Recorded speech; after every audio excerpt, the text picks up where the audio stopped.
Tout sur l'impression en 2023. Dans cet article, nous allons aborder différents aspects de l'impression, notamment les différents types d'impression, les formats de papier, les finitions et les caractéristiques techniques à prendre en compte pour obtenir une impression de qualité professionnelle. Type d'impression. Il existe plusieurs types d'impression, chacun ayant ses avantages et ses inconvénients. Les plus courants sont l'impression numérique et offset. L'impression numérique est idéale pour les petits tirages et les projets personnalisés. Elle permet une impression rapide et économique, avec une qualité d'impression satisfaisante pour les petits formats. L'impression offset est idéale pour les grands tirages et les projets nécessitant des couleurs précises. Elle offre une qualité d'impression exceptionnelle, avec une grande précision des couleurs et une excellente netteté. Format de papier. Il existe de nombreux formats de papier, allant du plus petit au plus grand. Les plus courants sont les formats A4 et A5 ou 8.5x11 pour les documents, 13x19 pour les flyers et 12x18 pour les brochures.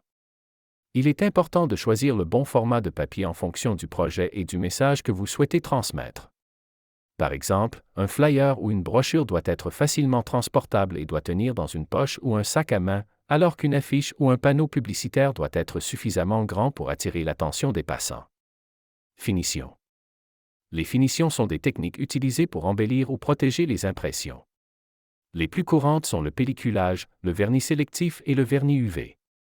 Le pelliculage ou lamination est une technique qui consiste à appliquer un film plastique sur l'impression pour la protéger des rayures et des déchirures.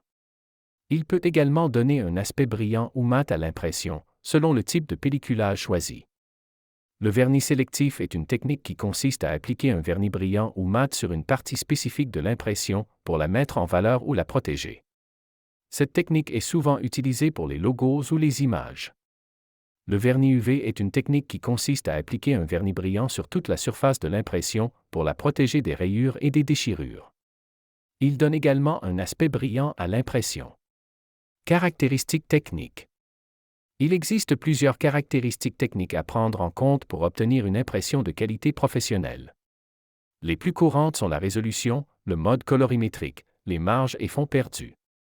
La résolution fait référence à la qualité de l'image ou du texte que vous souhaitez imprimer. Elle est exprimée en dpi, points par pouce, et détermine la netteté et la clarté de l'impression. Pour les impressions de haute qualité, il est recommandé d'utiliser une résolution de 300 dpi ou plus. Le mode colorimétrique fait référence à la façon dont les couleurs sont reproduites sur l'impression. Le mode le plus courant est le CMJN, cyan, magenta, jaune, noir, qui est utilisé pour l'impression professionnelle. Il est important de s'assurer que les fichiers d'impression sont en mode CMJN pour obtenir des couleurs précises et cohérentes. Marge de sécurité et les marges de fonds perdus. La marge de sécurité est la zone de l'impression qui doit rester vide pour éviter que des éléments importants soient coupés. Les marges de fonds perdus sont les zones de l'impression qui débordent du format final et qui sont ensuite rognées pour obtenir le format final. Il est important de prévoir ces marges pour éviter toute perte d'éléments importants. Comment choisir entre l'impression numérique et l'impression offset? Tout dépend de la quantité d'impression que vous souhaitez réaliser et de la qualité requise. Si vous avez besoin d'un grand tirage avec des couleurs précises, l'impression offset est recommandée. Si vous avez besoin d'un petit tirage ou d'une personnalisation rapide, l'impression numérique est plus adaptée. À quelle résolution dois-je préparer mes fichiers pour une impression de haute qualité? Pour une impression de haute qualité, il est recommandé d'utiliser une résolution de 300 dpi ou plus. Qu'est-ce que la marge de fonds perdus? La marge de fonds perdus est la zone de l'impression qui déborde du format final et qui est ensuite rognée pour obtenir le format final. Il est important de prévoir cette marge pour éviter toute perte d'éléments importants.